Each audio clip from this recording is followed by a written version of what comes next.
Thanks, Aisha, and thanks everyone for joining us today. This is going to be kind of a follow-up to the session that we had last week where we did an overview of the different dispersal methods that are available under R3. The working capital advance is certainly the most involved of the three dispersal methods. So we wanted to take today's session and just talk about working capital advance so that everybody has a good understanding as you're working through the negotiation of your agreement, and you can start planning ahead for the dispersal method that will work best for your program. So you're going to see these slides every week. We're going to keep everyone muted throughout the presentation because we do record and we want to have a really high quality recording without any ambient noise. So we're going to keep you muted, but we do want to hear from you throughout the presentation. So please use the chat box in the lower right-hand corner of the screen to share your comments and questions as we go through, and we'll stop periodically. We have established this year the CJA.R3 training at illinois.gov mailbox, and we'd like you to use that to give us information on any other staff at your agency who you'd like to see invited to these training sessions as we work through the rest of the series, and you'd like to see receive the follow-up emails that we send every day after each session, where we include both the recording of the session, PDF of the PowerPoint that we use, and we try to recap like the key points from the training. We also use that same email address, the follow-up email, to send you any forms that we reference throughout the training as well. So you'll have those. So CJA.R3training@illinois.gov. As I said, we'd like you to use that email address to send us the information on the other staff you want invited, but please be sure to not only send us their email, but send us their name and their role in the grant as well. So we have three big issues to address today. We're going to double back to review the working capital advance basics. We're going to talk about calculating your dispersals as we go through the period of performance, and then talk about spending down your reserves near the end of the grant and how we do those calculations. So one thing that I said last week, we were talking about the overview of the dispersal methods that we use in R3, is that, you know, the GATA financial, when we adopted GATA in the state of Illinois, we adopted the federal financial guidelines. And those guidelines are built to limit the grant funds that are advanced to a grantee agency. It also establishes sort of a hierarchy on those dispersal methods that reinforce that limit on the grant funds that are advanced. So reimbursement is really the default method. And actually, most of the federal awards that we receive from the Department of Justice only allow us to use the reimbursement method. They don't allow for any advance at all, because that's like the core of those financial guidelines, is that grantee agencies shouldn't have an advance. But it does allow for advance pay, which is where we will advance you just the expenses that you project that you will need in the next 30 days. But we also have built in an assessment of the grantee agency's capacity to appropriately account for this grant funding as opposed to any other funding streams that agency has. So we reviewed the steps that our consultant agency would go through for advance pay assessment, and all the materials that they look at before they will approve a grantee agency to receive the advance pay, to use the advance pay dispersal method. The third method is the working capital advance, and this is certainly the most recent addition to the dispersal options. Under the working capital advance, it provides for an initial dispersal of the agency's startup costs, the, buying the desks and laptops and all those initial expenses that you have to build a program, as well as an advance of 2 months worth of operating expenses. Now, this method of dispersal is only available to those agencies that aren't seeking reimbursement and who were not approved for the advance pay method. So, as we've discussed in previous sessions, the ICQ and the programmatic risk assessment, those two risk assessments that you do as part of the GATA requirements, they assess the grantee agency's administrative and financial capacity.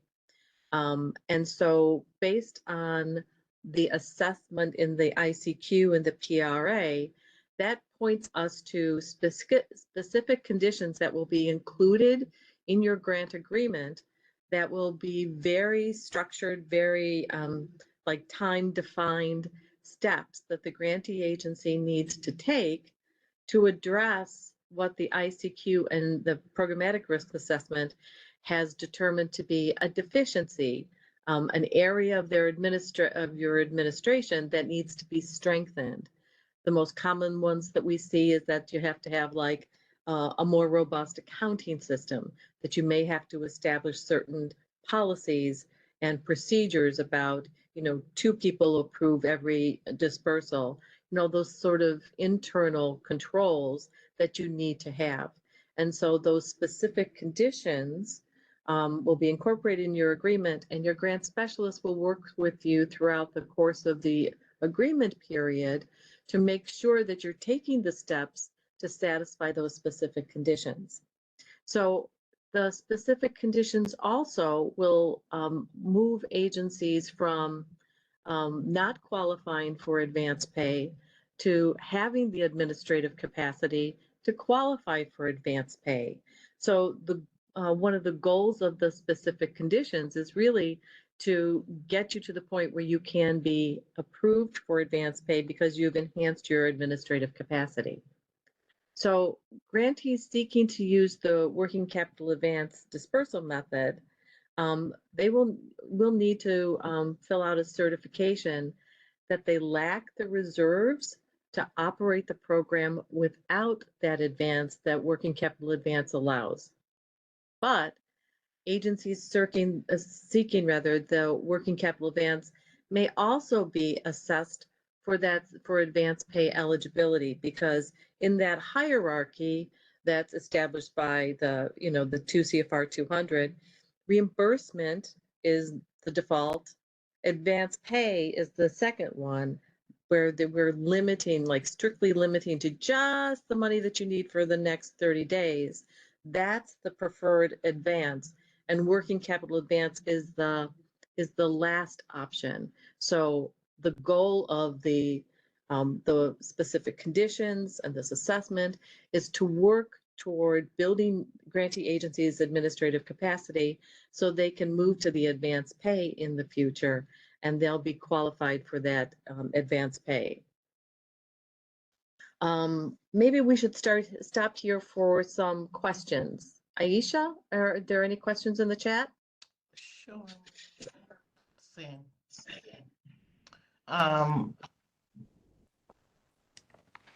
So there's a question about advance pay.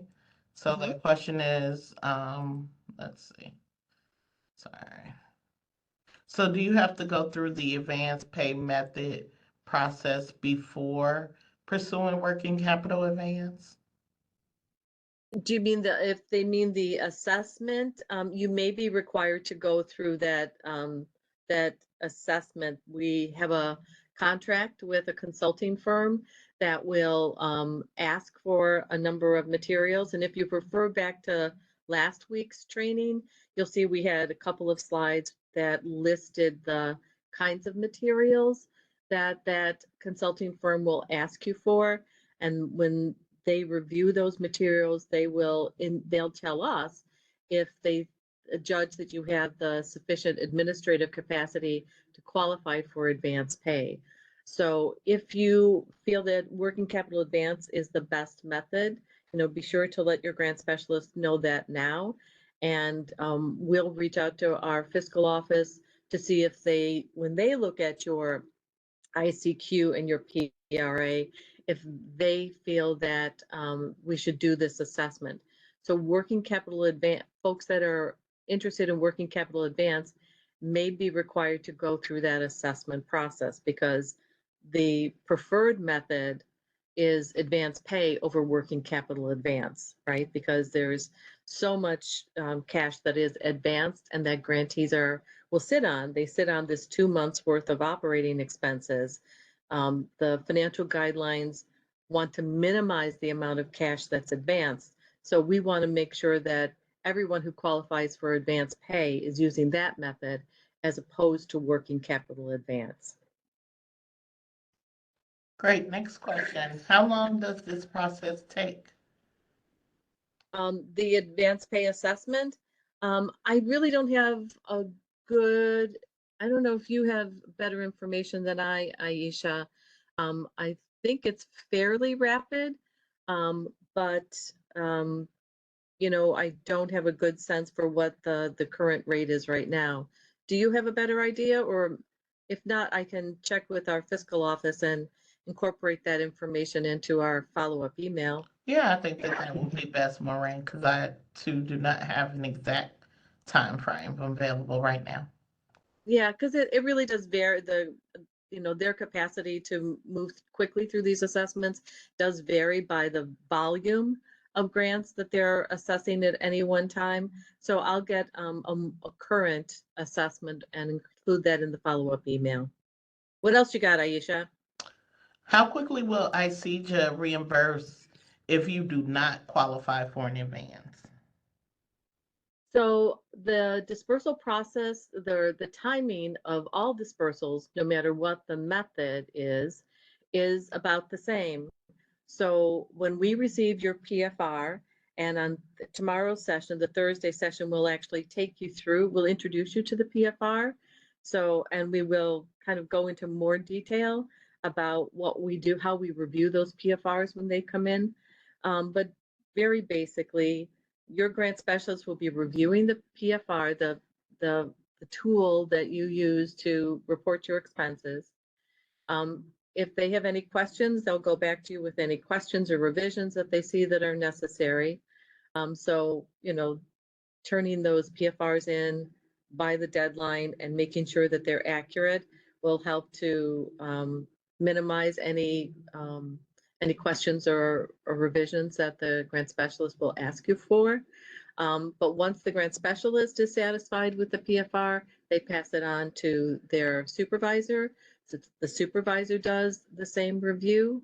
And if they don't have any questions or revisions that they see that are necessary, then they will send it over to our fiscal office, who actually prepares the dispersal, which is made through the comptroller's office.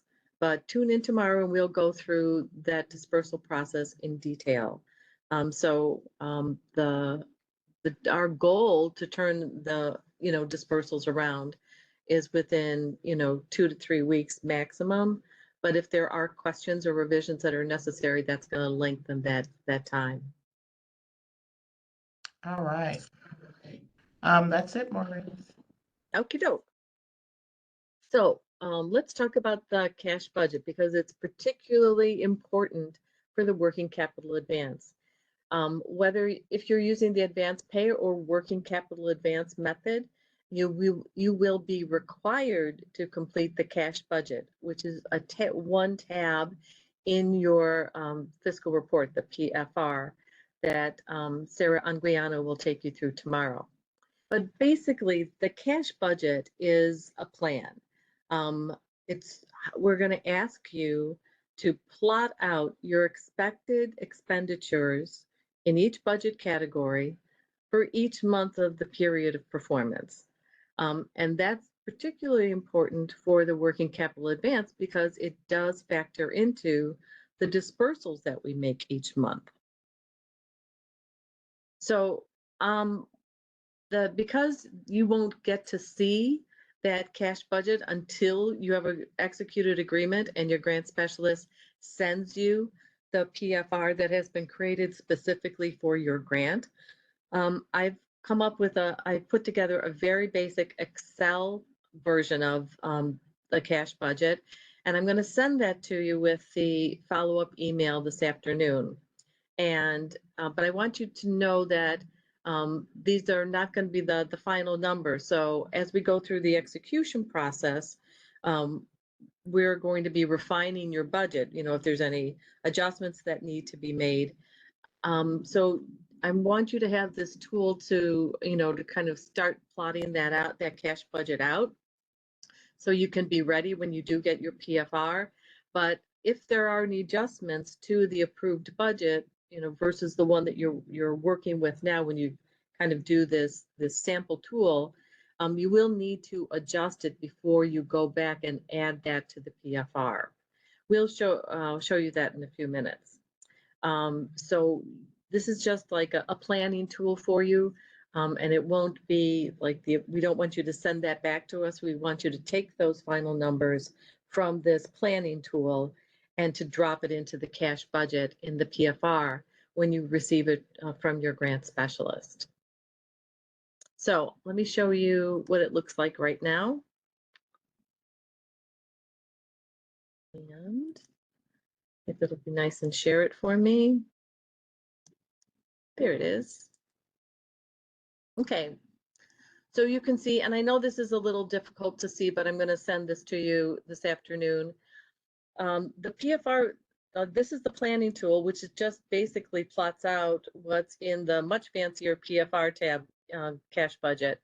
And so basically you can see here is the budget category. You're going to fill in what the budgeted amount, the total budgeted amount for that category is, and then plot out how you expect to expend dollars from that total budgeted amount in the category every month.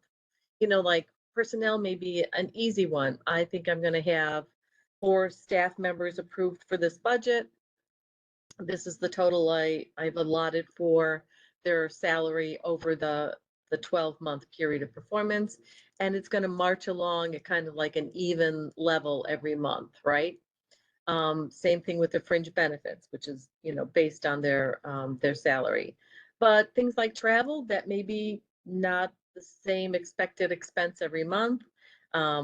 Supplies, I would expect you to see heavier expenditures and supplies at the beginning of the program, buying those laptops and desks, for instance. Contractual services or subawards, you know, maybe you have you know, a contract for training that's going to be coming up later. Oh, that would be on the train. I beg your pardon. That'd be on the training and education tab. You know, that may not be something that you have that you're going to incur every month. You know, maybe you're just doing 2 trainings for your staff, you know, in months, you know, 2 and 3. So kind of plotting out when you expect to incur those expenses is the use of this tool. And then as we go to you get your PFR, and if you do use the working capital advance, the tool will actually calculate your dispersal in part based on those the figures that you complete in your cash budget, because it wants to give you just 2 months worth of operating expenses. If in months 2 and 3 now your operating expenses are going to go up a little bit because you're going to have those 2 trainings, it will factor that in. But you want to just have the amount that you need to operate throughout the course of the program. So I'll send this to you later on. We're going to go back to let me get rid of it first so that it will load more easily. All right. We're back to, here we go. Back to my PowerPoint now. Were there any questions in the chat, Aisha? No, ma'am. Great. So, as I said, working capital advance allows for that initial dispersal of your startup costs plus those 2 months of operating expenses. So the cash budget helps plot out what those expected expenses are. So your initial dispersal is going to be the startup plus 2 months, sort of like a little reserve fund, a nest egg of those operating expenses, so that you're not caught short in running your program. You have this reserve fund. So your subsequent dispersals, after you get this first bite of cash, will typically reimburse you for the expenses that you're incurring every month, right? So you've got, say your operating expenses are $25,000 a month, and that we send you the startup cost plus that $50,000 reserve fund, right? So you can operate the program. That first month you spend $25,000, we're going to send you $25,000 so that you're still sitting on the $50,000. You still have that 2 months of reserve. Because the way that we disperse that way is based on your actual expenses to maintain that reserve, the working capital advance dispersal method does require that you report monthly. So we've talked a little bit about backup documentation in some other sessions. And so you can see that working capital advance is for grantees who have not qualified for the advance pay because they don't have that administrative capacity. And so for working capital advance grantees, we want to make sure that you're doing a good job of properly documenting these expenses as you go forward and making sure that you're charging appropriately. Because if you have other funding streams and you don't have this this greater administrative capacity, we want to make sure that you're appropriately charging and allocating those funds. So at some point during the first 6 months of your grant agreement, if you have the working capital advance, you will be asked to supply sort of a month's worth of the backup documentation. And please really don't see this as being punitive, but if working capital advances for folks who have who don't have the sufficient administrative capacity, this is a tool to help make sure that you're starting your grant off on the right foot and that you're appropriately charging the grant expenses. So, and if we do find there are errors or deficiencies in that first test, we may test you again later on to make sure that we're building that capacity. Because the goal throughout this grant, if you're working capital advance, is to build your administrative capacity. So through these documentation reviews, through the site visits that we're going to be doing with every single grantee, whatever their dispersal method, and through these specific conditions that we're going to be adding to your grant agreement that will address any deficiencies in your administrative capacity. These are all tools that we're going to use throughout the life of your grant to help working capital advance agencies build that administrative capacity and in the future get you to the point where we can use the advance pay or the reimbursement methods for you, and and move you kind of up on that hierarchy of dispersal methods. So these are all built to help strengthen your agency and to build that administrative capacity. Any questions now, Aisha? No questions at this time. Okay, so now let's talk about how we decide how much to disperse. So the PFR, and Sarah Anguiano will walk you through it tomorrow, but basically the PFR is an Excel file and it contains a giant macro. And the reason we don't send you your PFR before you have a signed agreement is that we need both your final agreement method, I beg your pardon, your final agreement budget, the ones that signed off on by our fiscal department and our legal department and our executive director. We need that final budget, and then we need to have already defined your dispersal method. Because when we create the PFR, we need both of those pieces of information. The PFR, based on your dispersal method, will turn on and turn off different features. And Sarah will take you through that tomorrow. Um, and that's important that we have that dispersal method selected and that it turns on and turns off the right things, because this macro will also calculate the recommended dispersal for you as well. And that's going to be based on, your projected startup costs and the 2 months of operating expenses. That is your initial dispersal. But using that well plotted out cash budget, they'll be also calculating your recommended dispersals every month of the grant. So now I'm going to I'll give you a little sneak peek at the cash budget in the PFR. Now I know this is going to be really hard to see, but I'll kind of zoom in later on. So you can see it's a fancy Excel document here.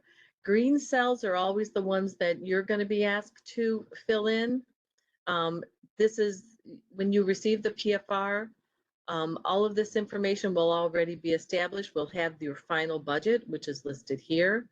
And you're going to, take that worksheet that I'm going to send you today, and you're going to fill in those projected expenses every month of the grant by the budget category. Let me zoom in a little bit so you can take a look at it. So as I said, in this example, this is personnel here. Those expenses, we project that we're going to keep those 4 staff members on every month of the grant. That's what I project that they'll cost. Here's their fringe benefits. Let me zoom over here a little bit. So now we're on the travel line item.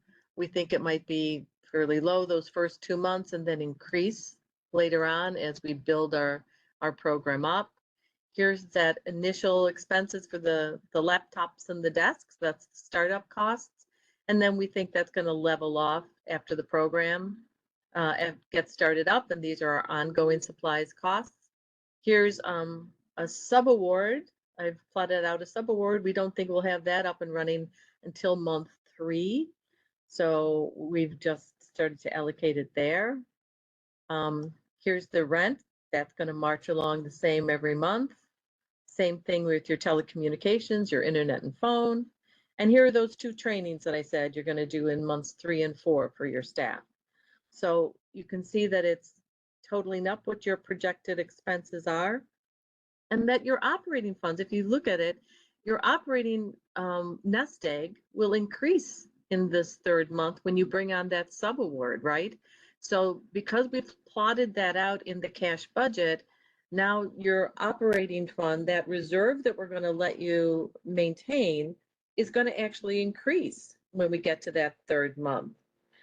Your operating expenses were lower those first 2 months before you brought that subaward on. These 2 months, it's going to be a little bit higher because of those 2 training events, but then it's going to drop down again a little bit.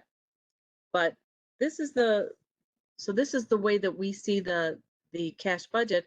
You'll see that that the tool actually calculates what that initial dispersal should be. And basically it's the sum of months 1 and 2, because you have all those startup costs in month 1, a little bit in month 2 as well. And that's going to be your initial dispersal. Now you can see this beige area that does give us the ability to make adjustments to what the tool calculates as your dispersal. For instance, if we find out that, this has changed and now you got that subaward started early and now you've adjusted, or you've going to do it'd be a better example to say the training is going to be done early. So even though you have it plotted out here, we're like, oh no, they were able to get that training done. We'll make that adjustment to give them the extra $1,000. So your grant specialist will be really looking both at the way that you've constructed your cash budget and your reported expenses to make adjustments to your what the tool is calculating as your dispersal. So that's another reason why really strong communication with your grant specialist as we move through the grant, that's going to be really important, so that you are keeping them up to date on whether or not that cash budget needs to be revised. maybe you plan to have 4 staff members on from day one of the grant, but you weren't successful in hiring 2 of them until later. Like, well, gosh, I've got to adjust my cash budget to make sure that I'm getting the tool will calculate your dispersal correctly. So keep in touch with your grant specialist after you get the PFR and we start rolling, and and keep in good communication so they can better understand the information that you're reporting in the tool. So, as I said, the GATA financial rules limit us to letting you maintain only those 2 months of operating expenses. So, as I said, the formula in the tool will calculate the recommended dispersal, and typically that's just going to reimburse you for what you're reporting as those expenses.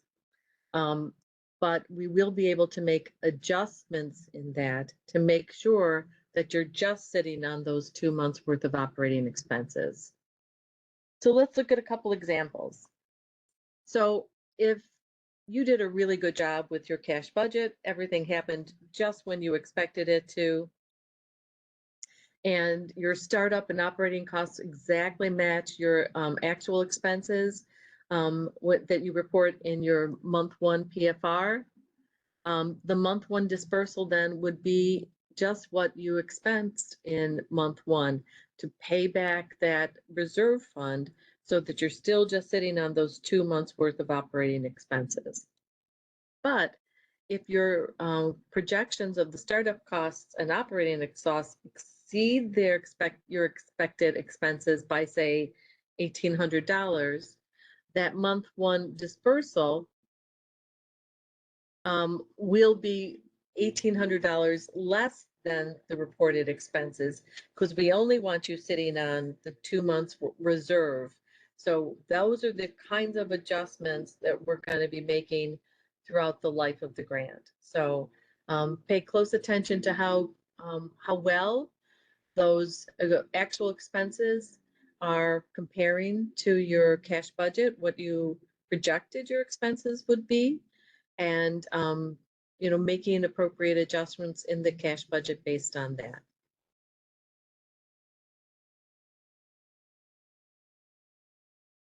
So as I said, the cash budget can be adjusted throughout the life of the grant. So we want you to be paying attention to that as well. But you cannot change like the budgeted amount for that line item simply by changing that cash budget. If you are going to change your budget at all, say you didn't get those 4 staff members on at the beginning of the grant, and you're down 2 staff until the 3rd month. Now you have lapsing funds and personnel. You can't move those funds to another budget category without doing a budget revision. And in a couple of weeks, I believe it's on a Thursday, we'll actually take you through the budget revision process. So the cash budget is just your projections that may change throughout the life of the grant. But if you're changing anything in the budget, that needs to be a budget revision. Let's stop now for any other questions that you have in the chat, Aisha. So I have one. Our situation may or may not be unique. We apply as a collaborative. As such, 70% of the grant will be subawarded. Our current financial position can handle the monthly reimbursement method. However, once we start paying out, the subawardee funds make it tight. So in other words, we don't have a need for WCA or working capital advance, but may, once the subaward agreements have been executed and payments begin to process. What would you advise given this situation? And note that they do not want to delay the execution process any further with a process such as the one they outlined. Yeah, I would recommend that you tell your grant specialist that you're working with to negotiate the agreement. Tell them right now, I think that the advance pay sounds like what you should be pursuing, because sounds like you have that administrative capacity and you have the adequate cash flow for your organization, but now you're taking on dispersals to your subaward partners. I would recommend that you ask them to do that advance pay assessment for you, and you can ask for that, you know, pretty much now, so that we can get that ball rolling. And as I said, I'll check with our fiscal office and see what their projected timeline for those assessments are. But you can start that process now. What we'll work instead with your final budget, we'll work with the budget that we have in your application, and see if we can get that completed for you by the time your agreement is signed. Because it sounds like you just need the money to be dispersing to your subaward partners. So that would be the best method for you. And if it turns out that they determine that you don't qualify for advance pay, that process will already have been completed, and we'll have, you know, defined those deficiencies that you need to address, in that will result in specific conditions in your agreement, and that you can move toward that over the course of, you know, your 3 years with this grant program. But I would ask you to raise your hand now with your grant specialist and get that ball rolling. So a follow-up to that question is, will it be feasible to complete the advance pay process and have a November 1st start date? I'll find out how quickly those assessments are happening. The November 1st start date, you know, I think the grant staff are working really hard to help us meet that November 1st start date. But bear in mind too, and Sarah, I think Sarah will talk a little bit more about this tomorrow when she takes you through the PFR. But even after you have a signed agreement, the dispersal process actually has 2 steps. We actually file every signed grant agreement with the comptroller's office. And that first step, basically, it's called a contract obligation document. It basically, to my mind, opens like a checking account specifically for that grant. So when we have a new grant agreement, it's a 2-step process. But once that account is established at the comptroller's office, then the dispersals happen.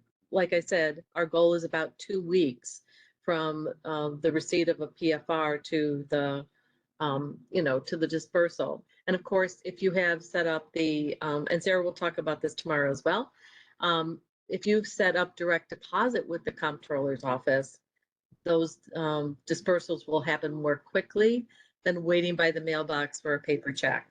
But she'll actually give you some more information about that tomorrow.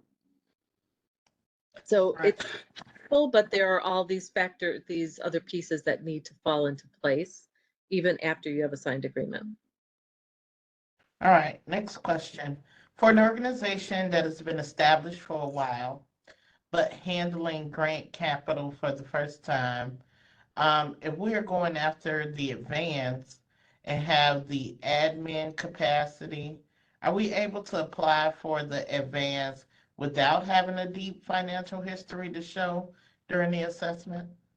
If you've already if you've had other grants using the the advance pay method, you've already gone through that assessment, then we will, unless there was some issue that came up during a grant that used that method, we would go ahead and approve you for it now. So that would be the fast track.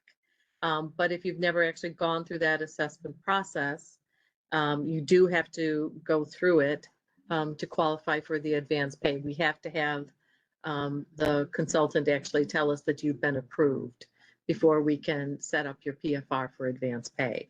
And you know, for most grantees that are interested in working capital advance, we may take you through that assessment process as well, because the preferred method is advance pay over working capital advance. And you can, you know, you can understand that our job is to be good stewards of this money, and to, you know, the financial guidelines are structured limit the amount of cash that's advanced to any grantee. So that's always going to be the preferred method. So we'll probably take, folks that are interested in working capital advance, we may take you through that assessment process as well. All right, next question. For a company that has less than 2 years and little to no budget, would you recommend working with a grant specialist for working capital advance? Yeah, I would indicate your interest in that. And like I said, we'll look at your ICQ and look at your programmatic risk assessment. And we would, confer with our fiscal office to see if we'll be taking you through that assessment process. A lot of it will, I think, depend on the number of agencies, our capacity to do those assessments for every agency that's interested in any advance at all. But if your ICQ pretty much points us to that you would be unlikely to be approved for advance pay, we may push you right to the working capital advance. It sounds like that may be the case for your agency, but we're going to have to confer with our fiscal office on that. All right, that's it for questions, Maureen. Okie doke. So now we've got to we've gotten you through your grant. You've had your advance, and we're working with you every month to make adjustments. So you're just sitting on this 2-month reserve fund, and now we're coming to the last quarter of your grant. Our goal with working capital advance grantees is to spend down that reserve to get as close to zero as possible by the end of your grant without shorting you at all, right? Because we don't want you to be in the position to have to pay back a big amount at the end, and we don't want you to be short at the end of your grant either. So this is another time that you're going to be working closely with your grant specialist and making sure that that cash budget is in good shape and you have realistic expectations for those last quarter expenses, so that we can start to spend down that reserve amount and get you close to zero. So keeping that cash budget on target throughout the life of the grant, doing any budget revisions that may be necessary, because quite frankly, budgets are plans. It's everyone's best guess of what the actual expenses will be and when you're going to be incurring them. And we recognize that it's, that budget revisions to that plan are often necessary because we don't have perfect, foresight of everything that will affect your expenditures throughout the grant. But you can't change your budget until you have the approval, get the notification, go through the budget revision process and get notified that that revision to your budget has been approved. And your grant specialist will actually go into your PFR and they'll actually change your budget. So that, in conjunction with your cash budget, will help us to calculate those dispersals. And we're going to be using that adjustment line that I showed you on the cash budget tab. We're going to be using that line to make those adjustments. So instead of giving you the full reimbursement in month 10, we're going to be maybe giving you a little bit less, so we start to spend down that reserve. So that's all the slides that I have for you, except to give you this survey. We've actually started to receive the feedback from our research department, who puts these surveys together for us. And we really encourage you to use the survey to tell us how we're doing, what we can do better, what other information it is that you'd like to see us provide you to help get your grant off on the right foot.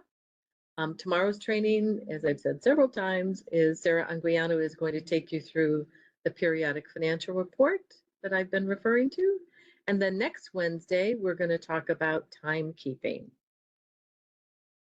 Any last questions, Aisha? No more. Nope, no more questions.